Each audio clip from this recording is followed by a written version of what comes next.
Gene Deal figured he'd finally get his moment. After years watching the Diddy story unfold, 50 Cent's documentary seemed perfect. Then a 45-minute call turned into a business nightmare. Now Gene's breaking his silence, exposing why he was cut, what the documentary left out, and the shocking truth about City College that nobody wanted you to hear. Gene Deal figured he'd finally get his chance. After years of watching the Diddy story unfold from the shadows, 50 Cent's documentary seemed like the perfect platform to set the record straight. But a 45-minute phone call with Fifth turned into a business nightmare that left one of Bad Boy's most knowledgeable insiders completely cut from the final product. It has been, but I'm here, and I figured that after this 50 documentary, you'll be giving me a call. Told you I ain't turning down nothing but my collar when it comes to you. You know what I'm saying? The conversation started promising. 50 Cent called Gene directly, and the two chopped it up about how the documentary would come together. Producers had been blowing up Gene's phone beforehand, clearly wanting his perspective. And why wouldn't they? Gene wasn't just any former employee.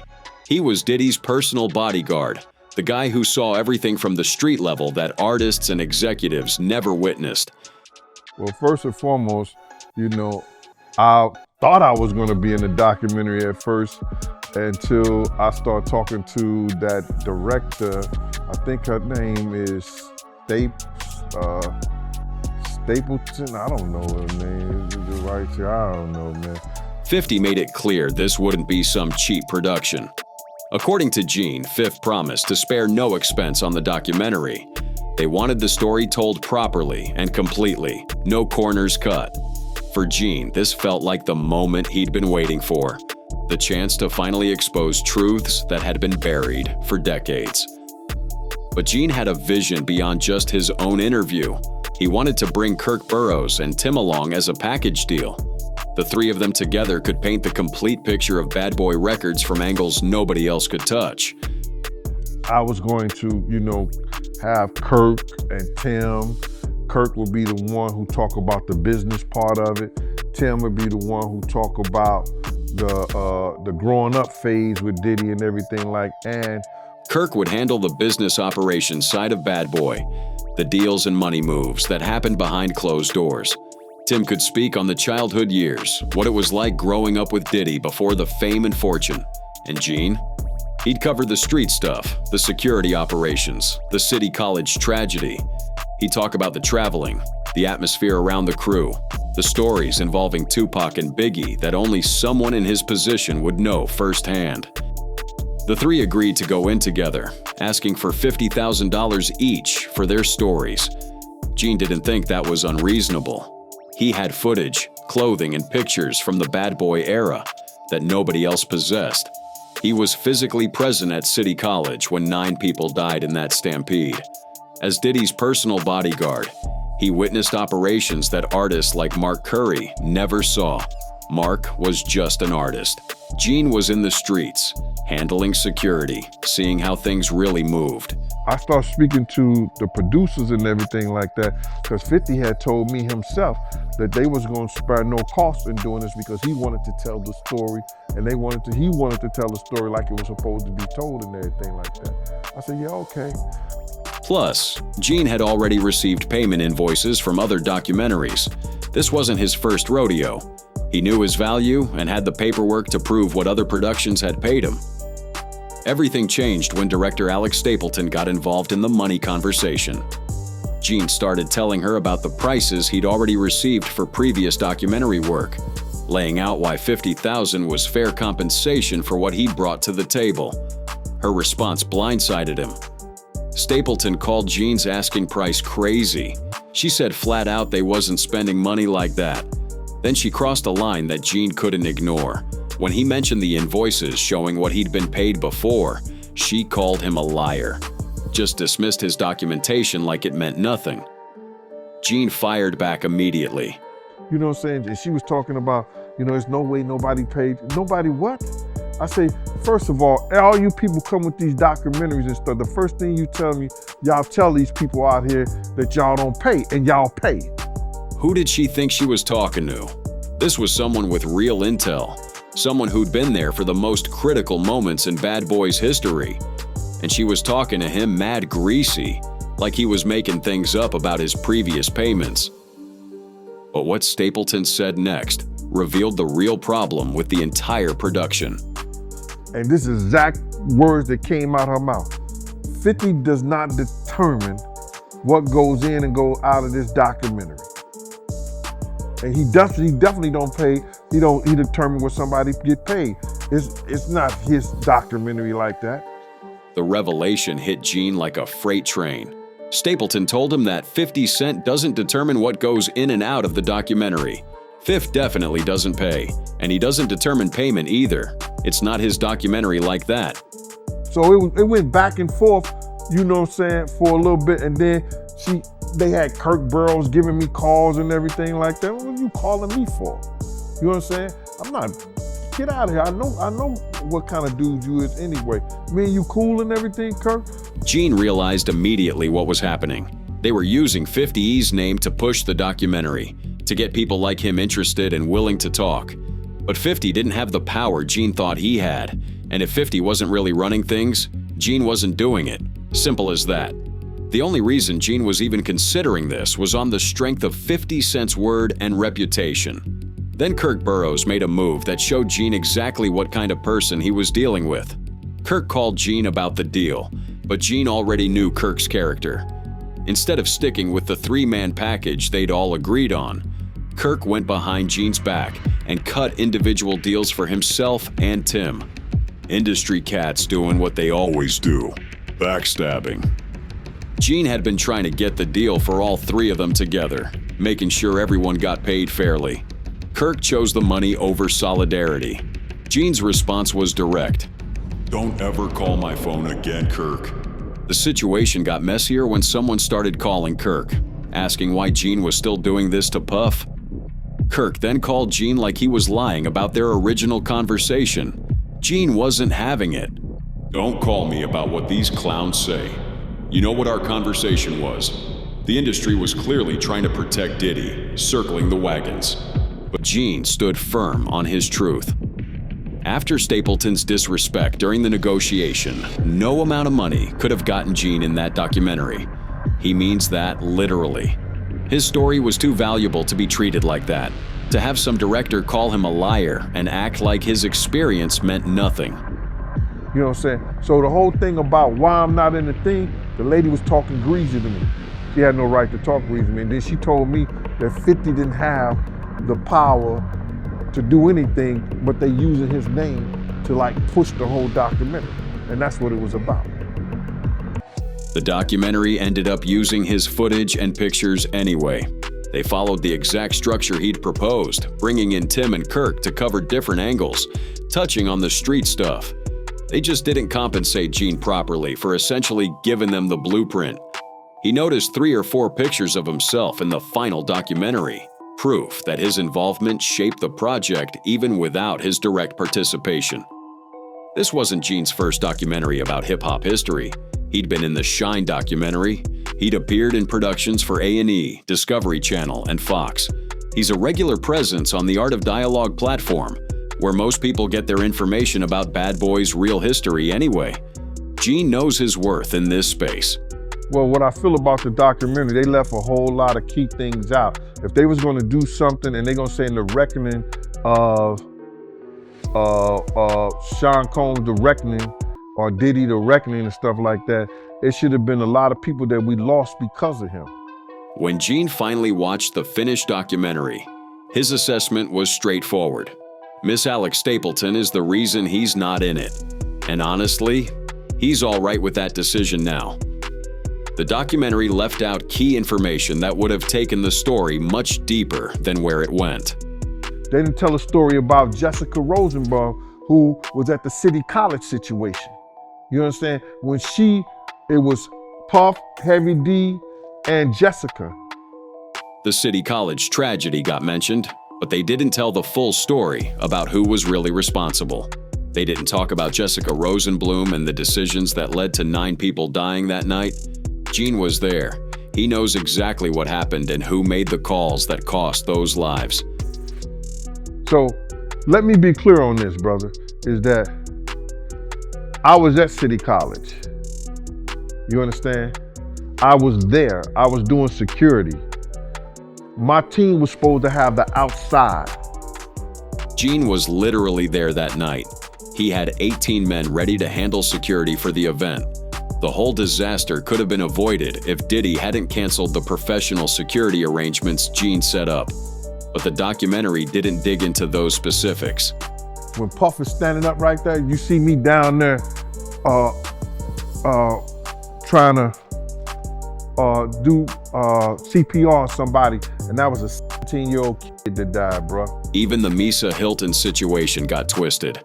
After the documentary dropped, Misa went public claiming Gene was harassing her and Justin Combs with paternity rumors about Anthony Wolf Jones. Gene fired back immediately during his Art of Dialogue interview. You know, after I stopped working for Puff and everything like that, I started working. Misa wanted to still be out. Misa still wanted to go to places. Misa still wanted to be out and about. So he never harassed Misa. In fact, he used to bodyguard her when Diddy was putting his hands on her.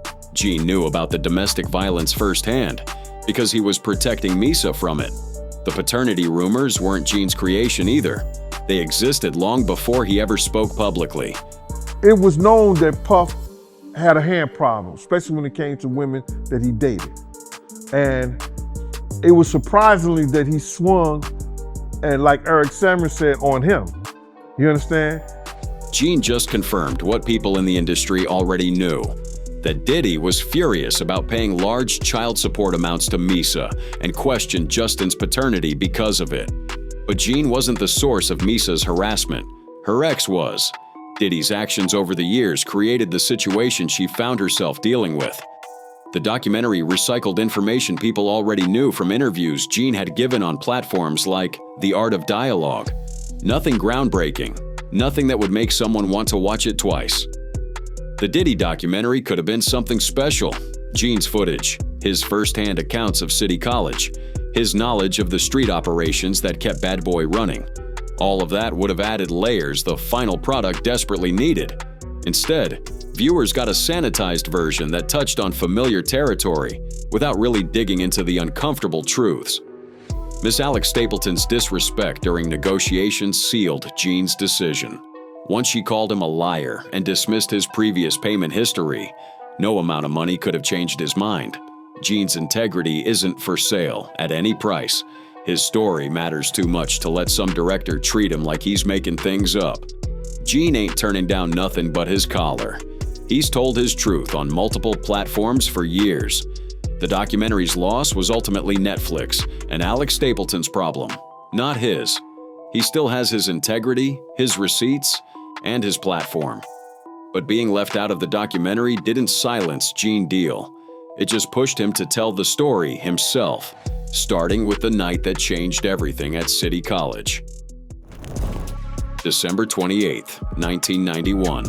While the world would come to know the City College tragedy through news reports and legal testimonies, one man saw everything unfold from the inside. Gene Deal, head of security for the event, had a front row seat to decisions that would cost 9 people their lives. Well, we were scheduled to do the outside of the college, outside of the gym, Navy, because that's what my team was good at. You understand? I had 18 guys prepared to be outside to make sure that we could get the crowd in order. Deal had 18 men ready, pit bulls and Rottweilers trained for crowd control, gates and full perimeter security mapped out for the City College gymnasium. This wasn't his first rodeo. Deal knew Harlem crowds, knew what happens when you pack thousands of people into tight spaces with celebrities walking through. But the day before the event, everything changed. Puff called me and said, "Yo, Gene, we only need 8 guys." I said, 8 guys? You can't, ain't no way you're gonna do the City College with 8 guys. He said, no, Heavy D, because him and Heavy D was doing a party together. He was like, yo, Heavy D want the FOIs to do the outside. Puff showed up at Deal's spot. The conversation was brief, the decision already made. Heavy D didn't want Deal's team doing security outside. 8 guys instead of 18. The dogs got canceled. The gates got scrapped.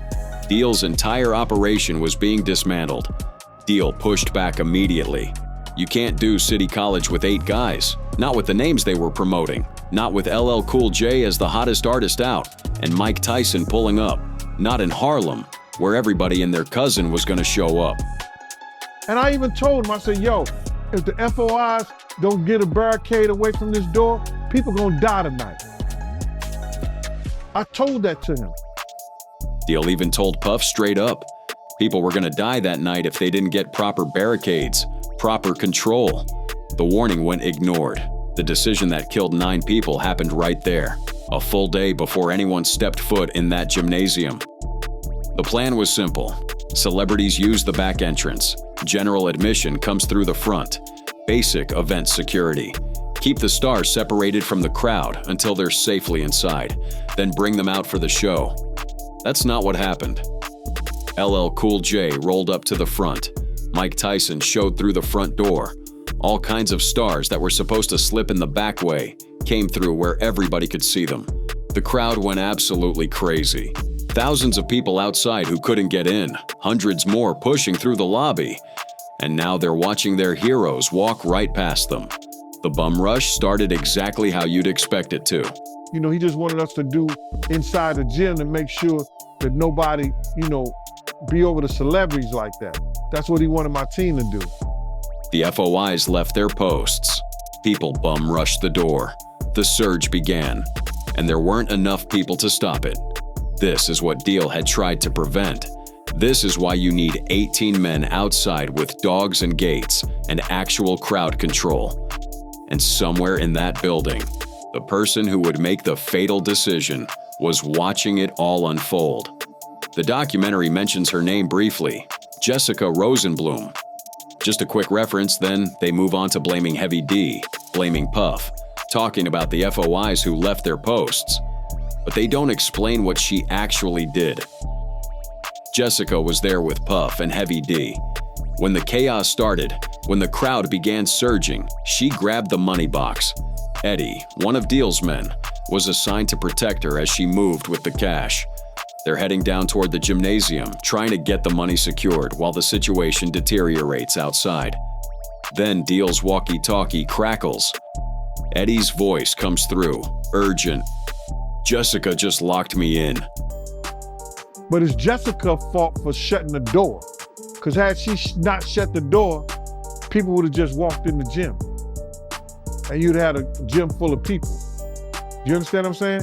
Nobody would have probably died. It's her fault, and it's his fault. She locked the door.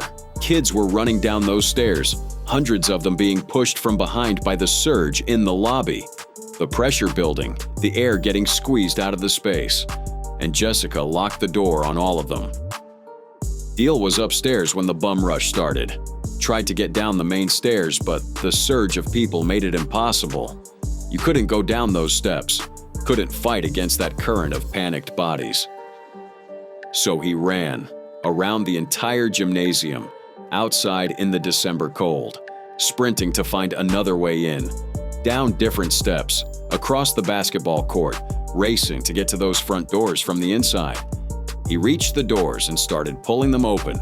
These doors opened inward, into the lobby, but the weight of the crowd pressing against them made them nearly impossible to budge. Deal kept pulling, opening one door, then another, creating gaps for people to squeeze through. That's when he saw it. People falling out of the doorway, just collapsing as soon as the pressure released, dropping to the ground. Some unconscious, some already gone. Bodies pressing through the opening, one after another, unable to stand on their own. "Falling dead right out," Deal said. "Just falling out." He kept opening doors, kept pulling people through, but he knew. He knew they were already too late. I was pumping the chest of one little boy when my man was crying, talking about, yo, this is my first time him being out. This is the first time him being out, bruh. My mama gonna kill me. In the documentary footage, you can see Deal performing CPR, pumping someone's chest, trying desperately to bring them back. It was a 17-year-old kid, a teenager who was just trying to go see some celebrities play basketball, maybe get a story to tell at school after winter break. Deal knew the kid's brother personally. He was there too, watching Deal try to save his little brother's life, knowing it wasn't working. "Mama gonna kill me," the brother kept saying through tears. "First time I ever took my little brother anywhere." The kid died, along with 8 others: Darren Brown, Yoel Dargan, Latesha Hurd, Don McCain, Leonard Nelson Jr., Charisse Noel, Jabal Rainey, Dirk Swain, and Sonia Williams. Ages ranging from 17 to 28, all of them crushed in a stairwell that should have stayed open. Here's what Deal wants people to understand. Had Jessica not locked those doors, not one kid would have lost their life that night. Not one. Because you don't cut security to save $1. You don't cut security when security is the most important thing that you gotta have. The documentary tried to put it on Heavy D. God bless the dead, he passed in 2011. They put it on Puff, talked about the security being cut and the event being oversold.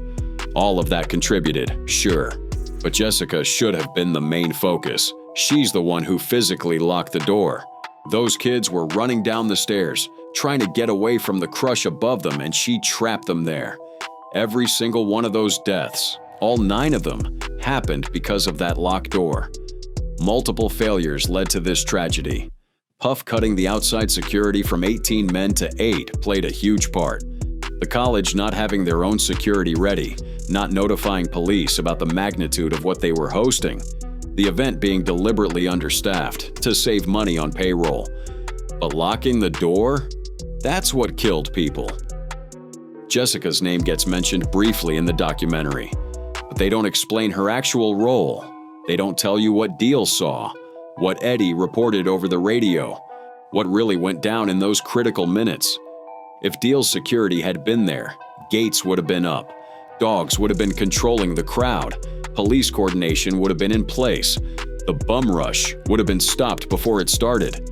Deal said it twice for emphasis in his interview. "That shit would have never happened, bro. That shit would have never happened."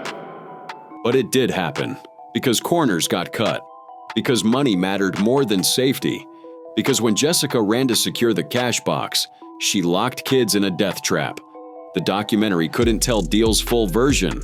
They left out critical details. They left out Jessica's role in the deaths.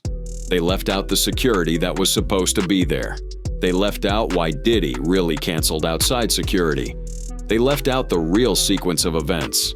They left out how preventable all 9 deaths actually were.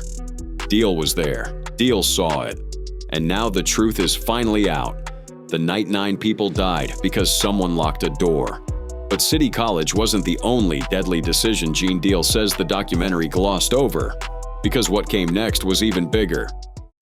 Anthony Wolf Jones wasn't just security for Diddy. He was there from the beginning, one of the financial backers who helped Bad Boy Entertainment get off the ground before the Clive Davis deal even came through.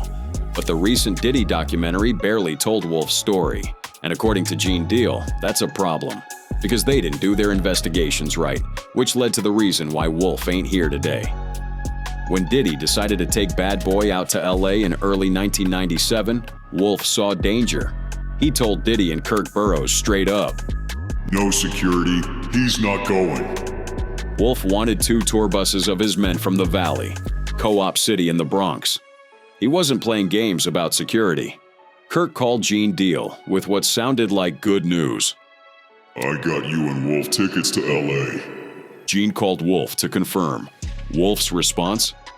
"I ain't going. If they wasn't gonna take 2 tour buses of my n***s, I'm not going."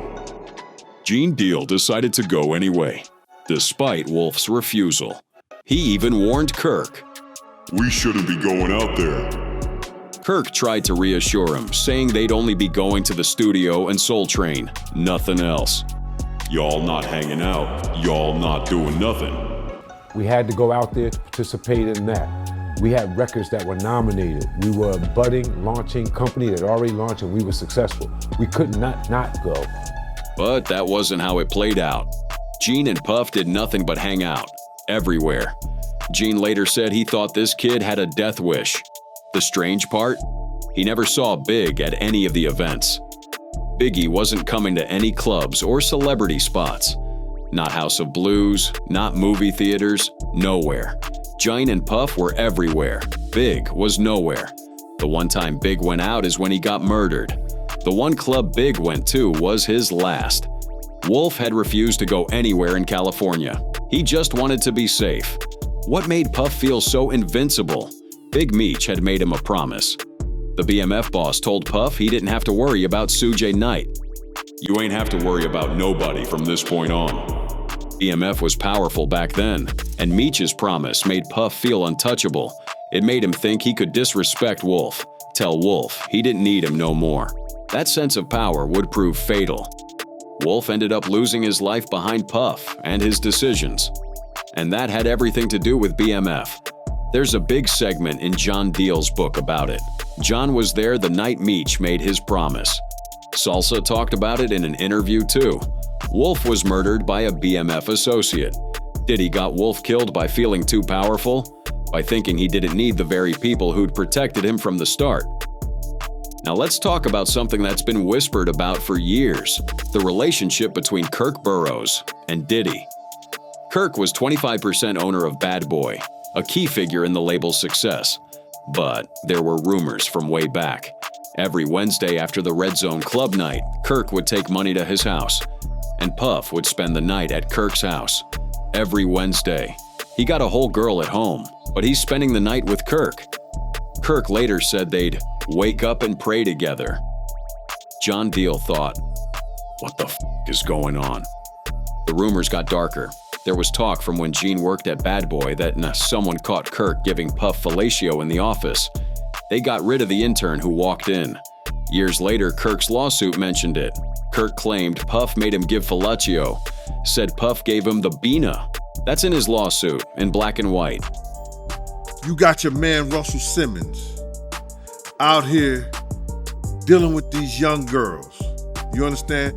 Kim Porter was one of them. If Cassie is a scorned lover, Kirk has the right to be one too. Both worked for Puff. Both were on his payroll. But the way Kirk spoke about things, especially being Justin's godfather and believing Puff was caught up with Misa, it showed they had a relationship. Kirk was hurt about more than just business. Here's what doesn't add up. Kirk claims sexual assault in his lawsuit, but Puff was coming to his house every Wednesday night after the club. How you letting someone come stay at your house if they're sexually assaulting you? It doesn't make sense unless they were boyfriends. To a certain degree. And Puff was using him. And Kirk was giving up the bugina to him. Anything Puff asked him to do, he would do. Kirk was in love with Puff to a certain degree. Puff was using him, giving him the Bina, keeping him close. You could feel it when Kirk spoke in the documentary. He talked like a scorned lover. Kirk did everything for Bad Boy he was supposed to. Helped grow artists, get money, handle business operations. But he was still Puff's lover underneath it all. Now here's where it gets crucial to Biggie's murder.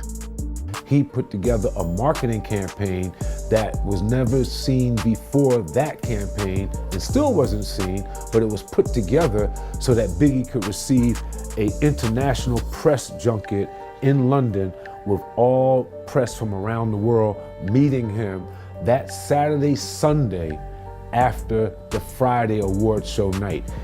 Thursday before Biggie died, Kirk gave Puff the itinerary and told him Big was leaving Saturday for London. Puff's response was immediate and clear. Big ain't going nowhere. He said it on Thursday. Big was not going nowhere. I don't care what you do, but Big ain't going nowhere.